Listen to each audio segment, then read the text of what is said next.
याजू पानी के जानना है दुलहिनिया सजनिया कहाँ जात बाहर हो। आज पानी के तू नया दुलहिनिया सजनिया कहाँ जात बाहर हो। कैसे भूल गईलू हमके हमरनिया सजनिया कहाँ जात बाहर हो। आजू पानी के जानना है दुलहिनिया सजनिया कहाँ जात बाहर हो। Mixed by Munna Nirmohan।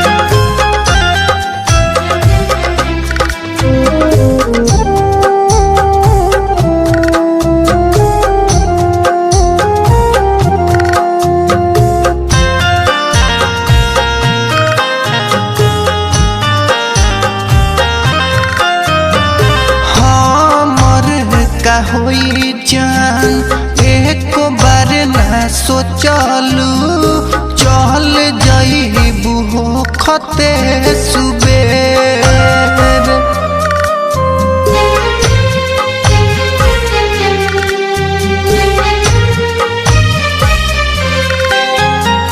जिए के सहारा जान तू ही एगो बारू कोई दिहलू जिंदगी अंधेर कोई दिहलू जिंदगी अंधेर।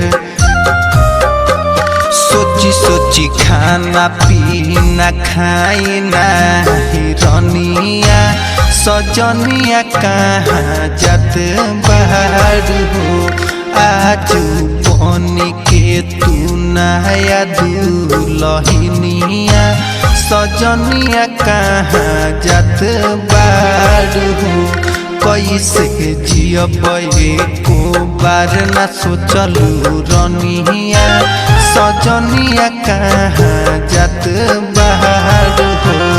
आजू पानी के जानना या दुलहिनिया सजनिया कहाँ जात बाहर हो।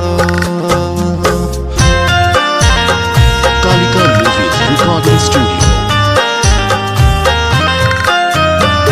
कैसे भुलाई गईल सुनिला सजना के दे दिहलू भारी जखम।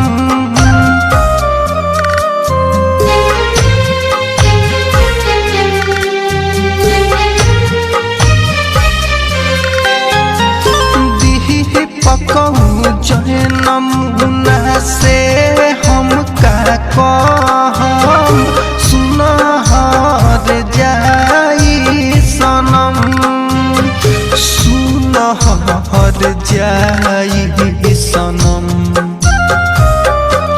हमारा जिंदगी के जोहर कइलू रनिया सजनिया कहाँ जात बाहर हो। आजू पानी के जानना या दुलहिनिया सजनिया कहाँ जात बाहर हो। एको बार नाही सोचलू हमरनिया सजनिया कहाँ जात बाहर हो। आजू पानी के जानना या दुलहिनिया सजनिया कहाँ जात बाहर हो। विज्ञापन प्रचार एवं चुनाव प्रचार ऑडियो कैसेट बनवाने के लिए साथ ही ऑडियो वीडियो एल्बम बनवाने के लिए संपर्क करें Kalika movies recording studio Sugauli.